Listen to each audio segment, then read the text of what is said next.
नमस्कार बच्चों। आज हम कक्षा 12 विषय संस्कृत के चतुर्दश पाठ कथम शब्दानुशासनम कर्तव्यम का अध्ययन करेंगे। और इस पाठ में हम पढ़ेंगे कि शब्दों का अनुशासन किस प्रकार कर्तव्यम करना चाहिए, कि शब्दों का अनुशासन कैसे करना चाहिए। आइए पहले पढ़ते हैं पाठ परिचय। यह पाठ महर्षि पतंजलि विरचित महाभाष्य से उद्धृत है। महर्षि पतंजलि के महाभाष्य से यह पाठ लिया गया है। कथम शब्दानुशासनम कर्तव्यम, इसमें शब्दों के अनुशासन का वर्णन किया गया है कि शब्दों का अनुशासन या शब्दों का प्रयोग किस प्रकार करना चाहिए। इस पाठ में बताया गया है कि हमें कैसे शब्दों का उपदेश करना चाहिए, किस प्रकार के शब्दों का उपदेश हमें करना चाहिए। अर्थात केवल शब्दों का उपदेश करना चाहिए अथवा अपशब्दों का अथवा दोनों का।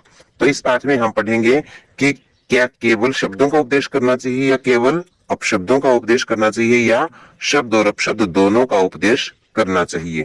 इसी शंका का निवारण हम इस पाठ में करेंगे।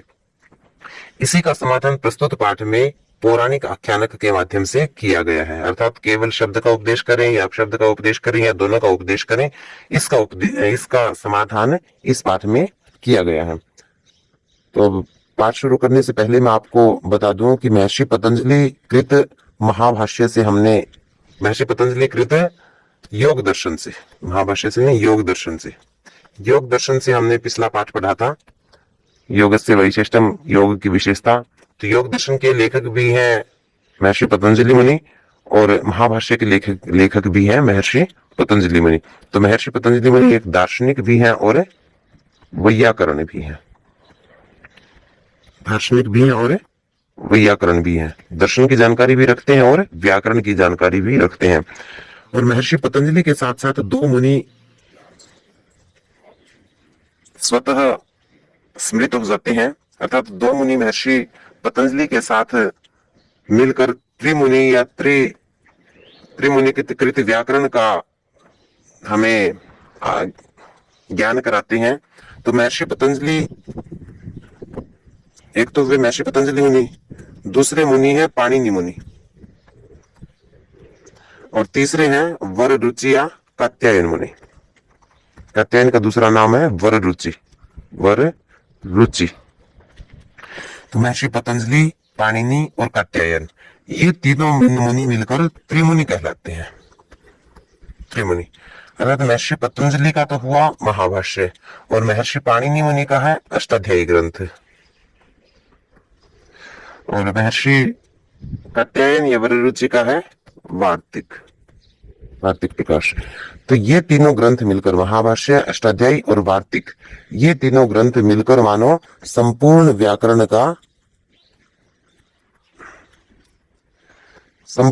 का ज्ञान हमें देते हैं। तो ये त्रिमुनि व्याकरण जिसने पढ़ दिया, मानो उससे व्याकरण में कुछ भी अछूता नहीं है। क्योंकि आज की जो लौकिक संस्कृत है वो त्रिमुनि व्याकरण से संबद्ध है और महर्षि पाणिनि मुनि की अष्टाध्यायी पर ही पूरी व्याकरण, हमारी लौकिक संस्कृत की व्याकरण टिकी हुई है।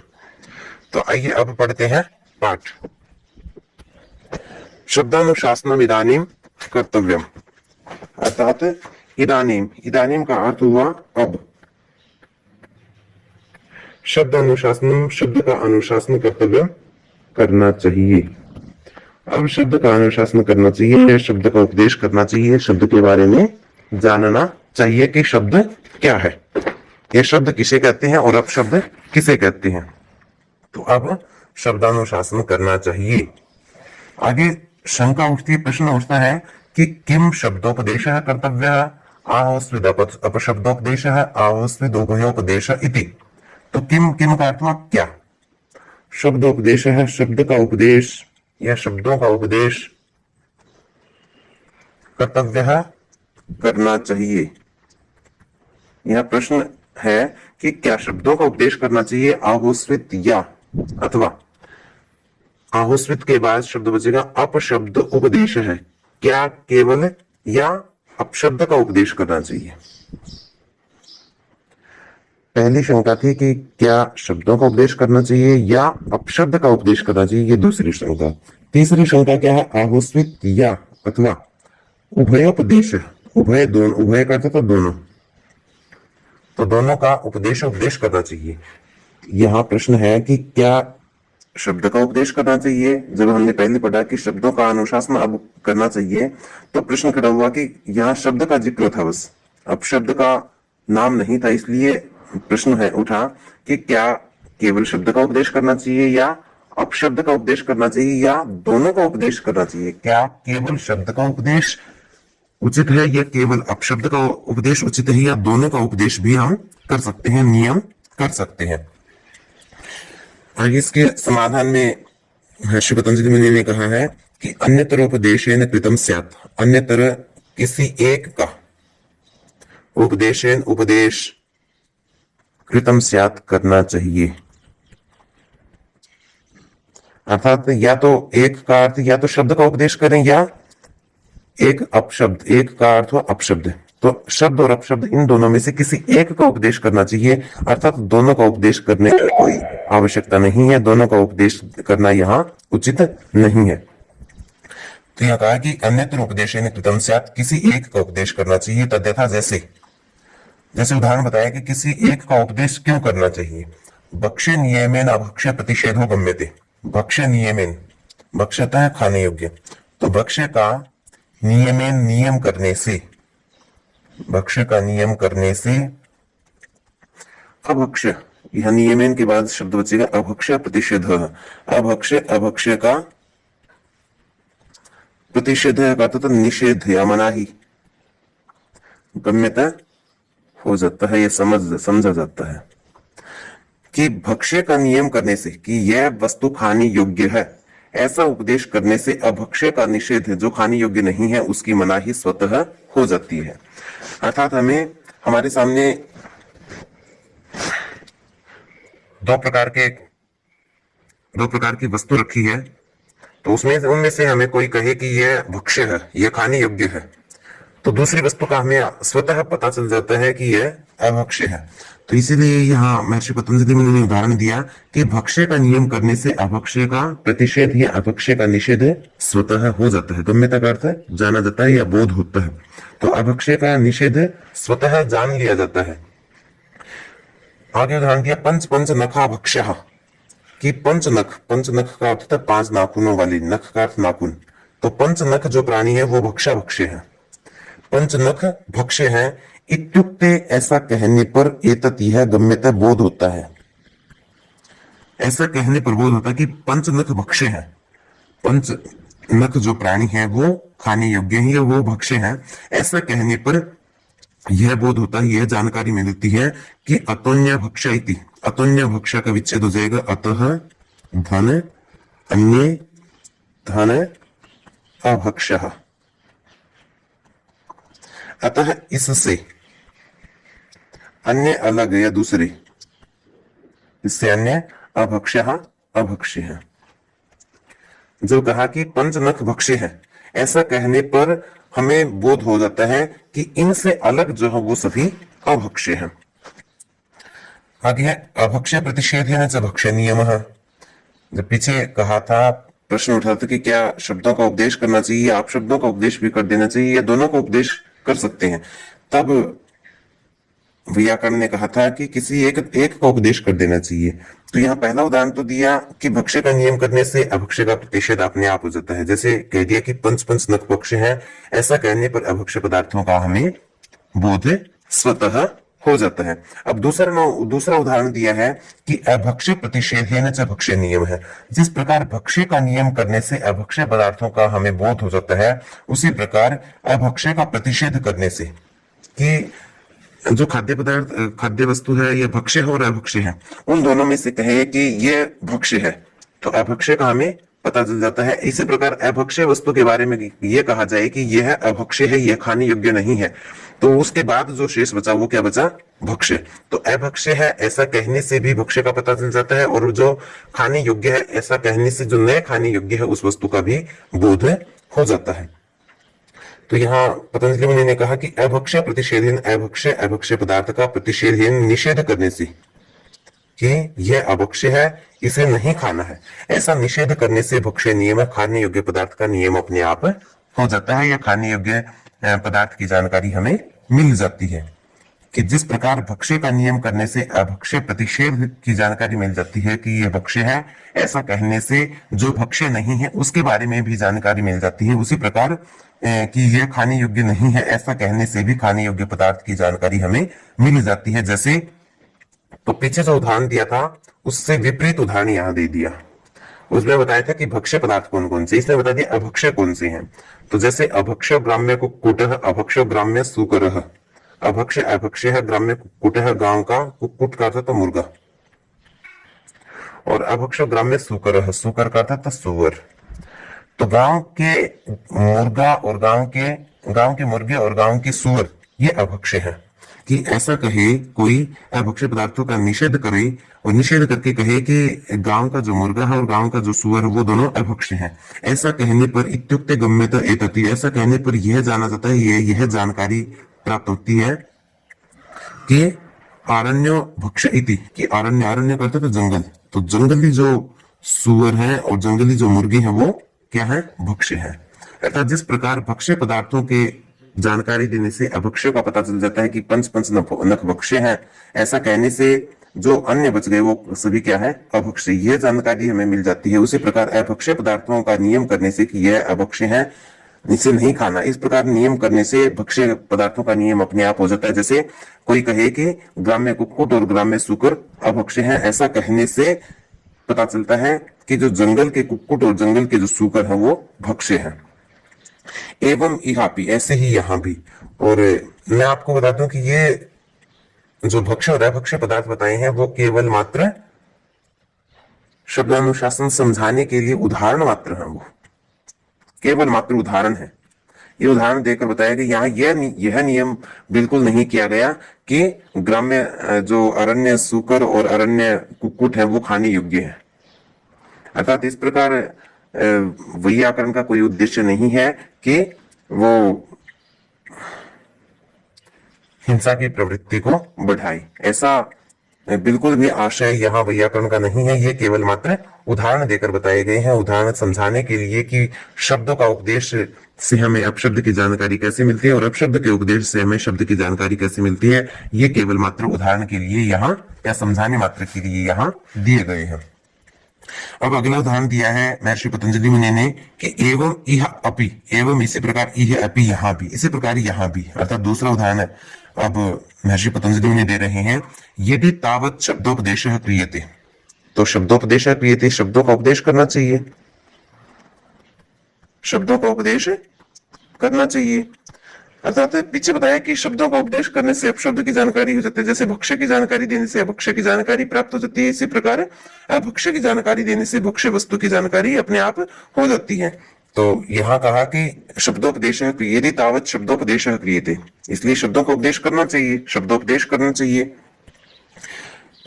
गौरीते तस्मिन् उपदिष्टे गम्यत एतत् गाव्यादयोपशब्द इति, और अब उदाहरण दिया है शब्द और अपशब्द का। उसमें पीछे उदाहरण दिया था भक्ष्य और अभक्ष्य का। जिस प्रकार भक्ष्य से अभक्ष्य की जानकारी हो जाती है, उसी प्रकार शब्द मात्र कहने से अपशब्द की जानकारी अपने आप हो जाती है। तो यदि तावत शब्दोपदेश क्रियते, तो कहा है कि शब्दों का उपदेश करना चाहिए। और शब्दों का उपदेश का उदाहरण क्या दिया फिर आगे, गो रीत्य तस्मिन् उपदिष्टे गम्यत एतत् गाव्यादयोपशब्द इति। गो ये विच्छेद हो जाएगा, गो हो धन इति धन एतस्मिन् धन उपदिष्टे, और सती शब्द सती नहीं है यहाँ, तो गो गाय इति ऐसा एतस्मिन् इस शब्द के उपदिष्टे उपदेश देने पर, अर्थात गो शब्द के कहने पर, गो गाय का पर्यायवाची शब्द है और गो मूल शब्द है गाय का, तो गो शब्द के कहने पर एतत् यह गम्यत जानकारी मिलती है। गो शब्द के कहने पर जानकारी मिलती है कि गाव्यादयो शब्द इति, गाव्यादयो का विच्छेद हो जाएगा गावी धन आदयः धन अपशब्दः। गावी आदि क्या है, अपशब्द है। गो कह देने से जो गावी आदि अपशब्द है उनकी जानकारी स्वतः हो जाती है। तो यहाँ गो इस शब्द के उपदेश देने से जानकारी मिलती है कि गावी आदि जो शब्द है वो क्या है, शब्द नहीं अपशब्द है।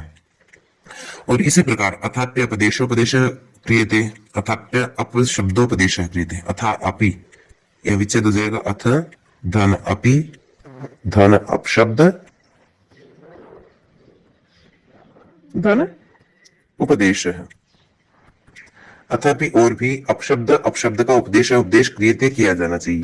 पीछे कहा था कि शब्दोपदेश क्रियते शब्दों का उपदेश किया जाना चाहिए, यहाँ कह दिया कि अपशब्दों का उपदेश भी करना चाहिए, क्योंकि पीछे प्रश्न उठा था कि क्या केवल शब्द का उपदेश करना चाहिए, क्या केवल अपशब्द का उपदेश करना चाहिए, या दोनों का उपदेश करना चाहिए।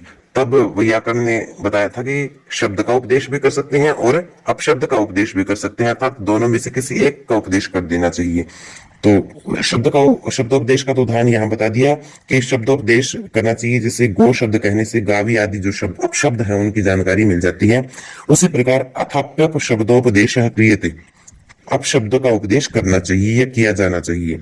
जैसे गाव्यादिषु उपदिष्टेषु गम्यत एतत् गौर इत्येष शब्द इति, यह विच्छेद हो जाएगा गाव्यादिषु का गावी, आदिषु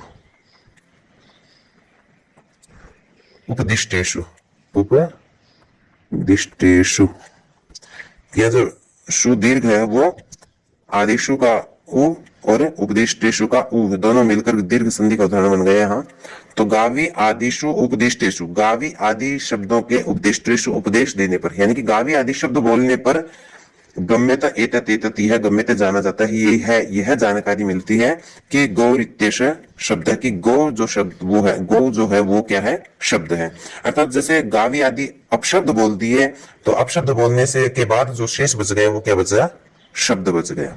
अर्थात गावी आदि कह देने से गावी गौणी गोता गोपोतलिका इन शब्दों के कह देने मात्र से पता चलता है कि गो जो हो वो शब्द है। कोई कहे कि गावी आदि अपशब्द है तो पता चलता है कि गो क्या है, शब्द है। तो यहाँ वही उदाहरण यहाँ दिया है, जैसे भक्ष्य पदार्थों के कहने से अभक्ष्यों का जानकारी मिल जाती है, अभक्ष्य पदार्थों का निषेध करने से भक्ष्य पदार्थों की जानकारी मिल जाती है। उसी प्रकार शब्द की जानकारी देने से या गो शब्द कहने से अपशब्द गावी आदि अपशब्दों की जानकारी मिल जाती है, और गावी आदि अपशब्दों के कहने से गो शब्द की जानकारी हमें मिल जाती है। अब यहाँ हम देखेंगे कि बीच में जो गो शब्द दिया गया है, गो, ये तो है शब्द, ये क्या है, शब्द है। और इसके अपभ्रंश अपशब्द कौन कौन से हैं, गावी, गोणी, गोता और गोपोतलिका। अर्थात गावी शब्द कोई कहे तो हम जानेंगे कि यह अपशब्द है, गोणी अगर कोई कहे तो अपशब्द है, गोता कहे तो अपशब्द है, गोपोतलिका कहे तो अपशब्द है, और गो कहे तो वो शब्द है। तो क्या हुआ कि शब्द तो एक है और उसके अपशब्द बहुत सारे हैं, इसलिए जो शब्द हैं वो थोड़े हैं। शब्द क्या है, अल्प है, कम है, और अपशब्द क्या है, बहु है, ज्यादा है। तो अपशब्द ज्यादा है, एक शब्द के अपशब्द ज्यादा है, अपभ्रंश ज्यादा है, और मूल शब्द एक है। मूल शब्द एक हुआ और उसके अपभ्रंश बहुत सारी हो गए, इसलिए जो शब्द है उनका जो समूह है वो छोटा है और अपशब्दों का समूह बहुत बड़ा है। तो अब आगे जब कहा कि अपशब्द का उपदेश देने से शब्द की जानकारी मिल जाती है और शब्द का उपदेश देने से अपशब्द की जानकारी मिल जाती है, तो दोनों में से कोई भी कहें। उसके बाद फिर से शंका हुई यहाँ कि किम पुनरत्र ज्यायः, किम क्या, पुनः फिर, अत्र यहाँ ज्यायः श्रेष्ठ है। यह श्रेष्ठ क्या है, श्रेष्ठ यानी कि उचित क्या है, कि शब्द कहें या अपशब्द कहें, इनमें से उचित कौन सा है। तब महर्षि पतंजलि ने कहा कि लघुत्वात् शब्दोपदेश है, यहाँ शब्दोपदेश की जगह आ जाएगा शब्दोपदेश। लघुत्वात् लघु होने से, लघुत्वात् लघु होने से या थोड़े होने से शब्दोपदेश, शब्द का उपदेश करना चाहिए।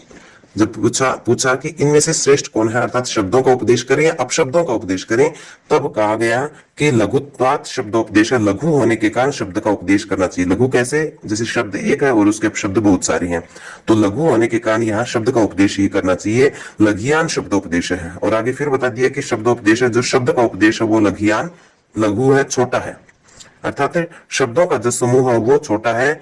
गरियान अपशब्दोपदेश है, और अपशब्द का उपदेश जो है वो गरियान, बड़ा है या विस्तृत है, अर्थात शब्द थोड़े हैं और अपशब्द ज्यादा है।